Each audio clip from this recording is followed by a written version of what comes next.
Now, public schools will be closed for the next 4 weeks, starting from Monday. President Cyril Ramaphosa made that announcement last night.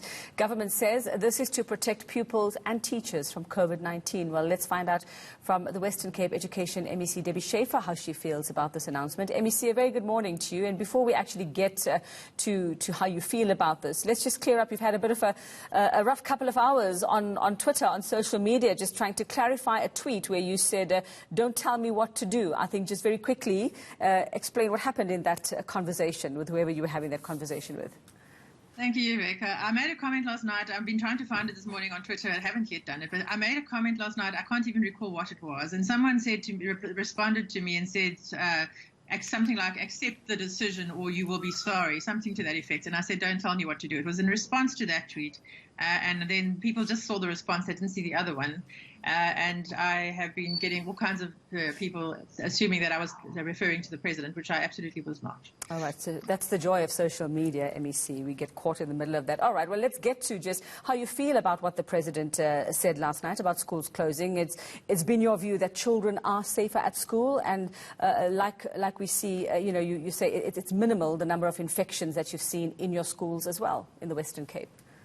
Yes, Rebecca, I think that's the point. We need to look at the facts. I mean, this is a very emotional issue, and people make a lot of sweeping generalizations, but they don't back it up with statistics. And it's certainly not only my view. The minister, in her statement last night, in fact, quoted the Ministerial Advisory Committee as saying that also they believe that children are safer in school, obviously subject to suitable safeguards. But the NGOs, governing body associations, medical specialists have all been highlighting the positives of children being in school and the negatives of them not being at school. And all those concerns have literally been swept aside on a wave of political expediency in a capitulation to the unions by the president. We accepted that teachers could use a break because many of them have been working during lockdown. So we said we would be happy to agree with a 2-week break, perhaps. But 4 weeks is really, it's just unacceptable. I agree it is regrettable, and I do not believe for 1 minute that it's in the interest of the children, which in terms of the Constitution should be the number one priority in decisions involving children. Obviously, the interests of teachers are also important, and we share concerns regarding their safety, but we have put in place all the measures that we have been advised to do. And based on the evidence that we have seen in our own schools, because as you know, we have had, a lot more cases a lot earlier.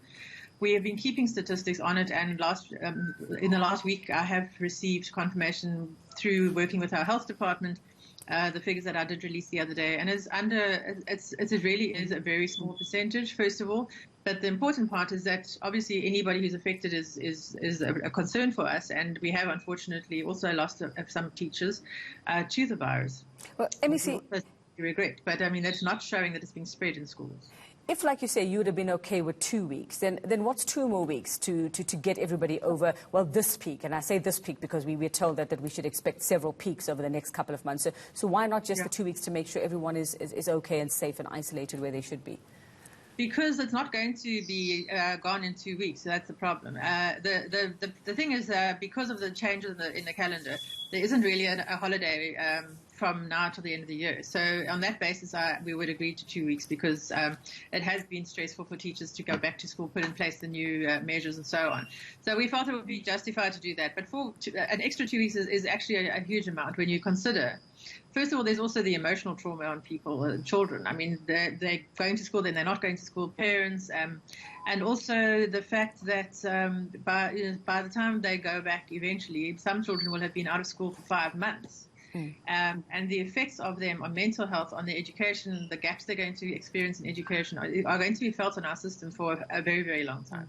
Do you feel that government has been bullied by unions into this decision? Absolutely, no question.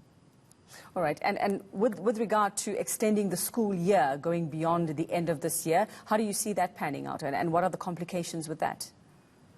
We have absolutely no idea. The first we heard about that, even though we have been involved in the other discussions, that was the first time we heard that from the president last night. So we actually don't know. We don't know what they mean. We don't know how long they mean.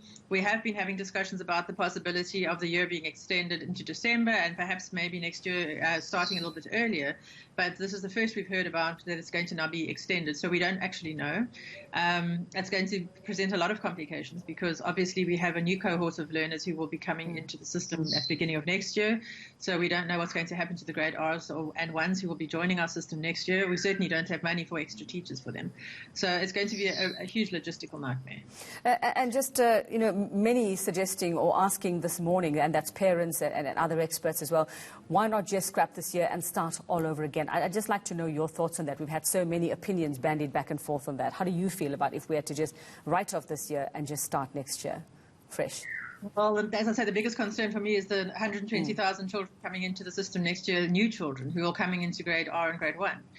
Where are they going to go? We have our education budget has been cut again. The infrastructure budget has been cut again. The amount of money we are spending on sanitizing equipment and so on is in the hundreds of millions of rand, and that's all coming from infrastructure. There isn't more money. There isn't more money for the extra teachers that we're going to need. There isn't money for more classrooms we're going to need. So, and also the Schools Act provides that children must be in school from the age of 7. So we'll be contravening our own legislation also. I don't think it's. I mean, obviously safety is important, and no one questions that. We're all committed to that. But when you look at the evidence, it is not justified. All right, MEC Debbie Schafer, thank you very much for your thoughts there on that announcement.